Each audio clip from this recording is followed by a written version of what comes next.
जब बात हो स्पेस प्रोग्राम की तो हमारे दिमाग में जो पहला नाम आता है वो है नासा, अमेरिका की national space agency. Apollo mission, Voyager spacecraft और जेम्स वेब टेलीस्कोप जैसे बहुत सारी उपलब्धियां नासा ने हासिल की हैं। पर इन उपलब्धियों को हासिल करने के दौरान नासा ने बहुत कुछ खोया है।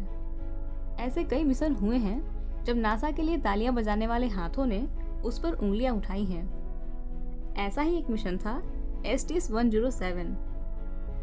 यह स्पेस शटल कोलंबिया का 28वां मिशन था। स्पेस में 15 दिन, 22 घंटे, 20 मिनट और 32 सेकंड बिताने के बाद 1 फरवरी 2003 को पृथ्वी के एटमॉस्फेयर में इंटर करने के दौरान यह स्पेस शटल दुर्घटनाग्रस्त हो गया और इसमें मौजूद सभी एस्ट्रोनॉट्स की मृत्यु हो गई। इस एक्सीडेंट को कोलंबिया डिजास्टर कहा जाता है।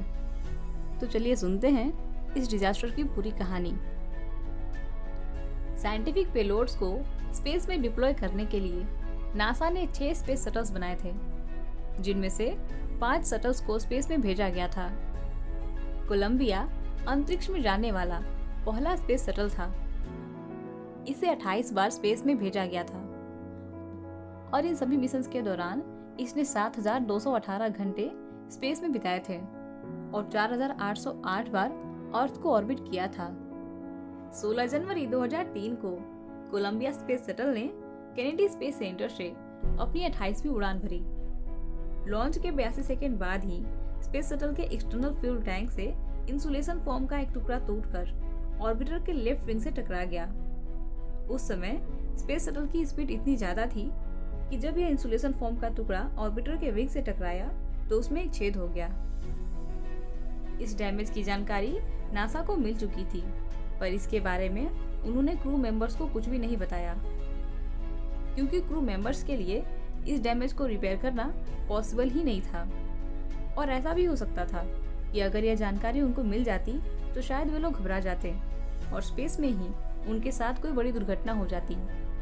ऐसा भी माना जाता है कि मिशन कंट्रोल टीम को इस बात का अंदाजा ही नहीं था कि स्पेस शटल को इतना ज्यादा नुकसान हुआ है, क्योंकि जब यह घटना हुई तब स्पेस शटल 20 किलोमीटर की ऊंचाई पर था और सिर्फ तस्वीरों के माध्यम से इतने बड़े डैमेज का अंदाजा लगाना लगभग नामुमकिन था। कोलंबिया से पहले भी कुछ मिशंस में इंसुलेशन फोम के टूट जाने की घटना हो चुकी थी, लेकिन उन मिशंस में कोई भी दुर्घटना नहीं हुई थी और इस बार भी ऐसी ही उम्मीद की जा रही थी। यह मिशन लगभग 16 दिनों तक चला था और इस दौरान माइक्रोग्रेविटी और बायोलॉजी से जुड़े हुए बहुत सारे एक्सपेरिमेंट्स परफॉर्म किए गए थे। इस मिशन के थ्रू 7 अंतरिक्ष यात्रियों को स्पेस में भेजा गया था, जिनमें भारतीय मूल की प्रथम महिला अंतरिक्ष यात्री कल्पना चावला भी शामिल थी। और इसलिए यह मिशन हमारे देश के लिए भी बहुत ही खास था। अंतरिक्ष में 1 करोड़ 6 लाख किलोमीटर की दूरी तय करने और अर्थ को 255 बार ऑर्बिट करने के बाद स्पेस शटल कोलंबिया 1 फरवरी 2003 को लैंडिंग करने वाला था।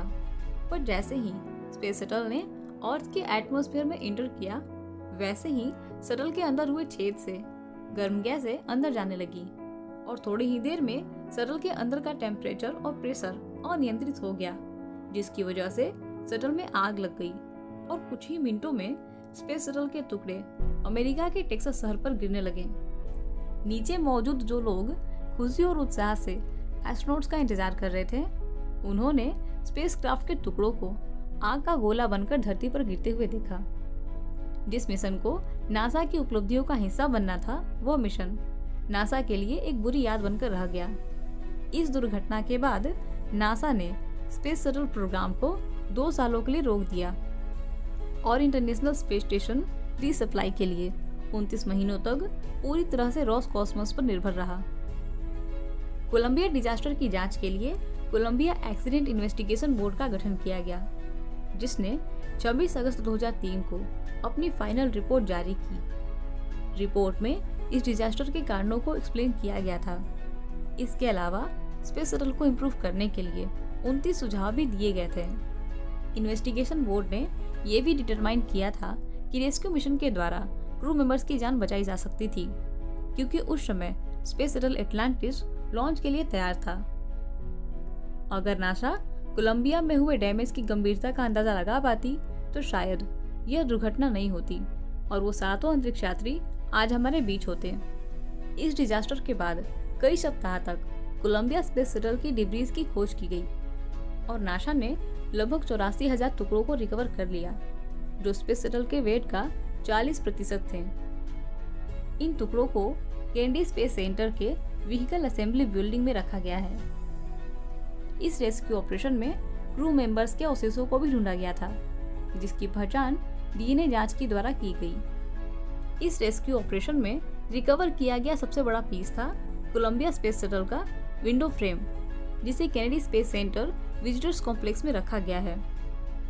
इस दुर्घटना में मारे गए सातों एस्ट्रोनॉट के सम्मान में बहुत सारी चीजों का नाम उनके नाम पर रखा गया है, जैसे मार्स की कोलंबिया हिल, नासा का सुपर कंप्यूटर कोलंबिया, इसरो का कल्पना 1 सैटेलाइट, कैलिफोर्निया का कोलंबिया एलिमेंट्री स्कूल और चांद के अपोलो बेसिन के क्रेटर्स।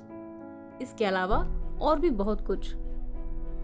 जुलाई 2001 में पैलामर ऑब्जर्वेटरी में डिस्कवर किए गए 7 एस्ट्रॉइड्स का नाम इन सभी अंतरिक्ष यात्रियों के नाम पर रखा गया है।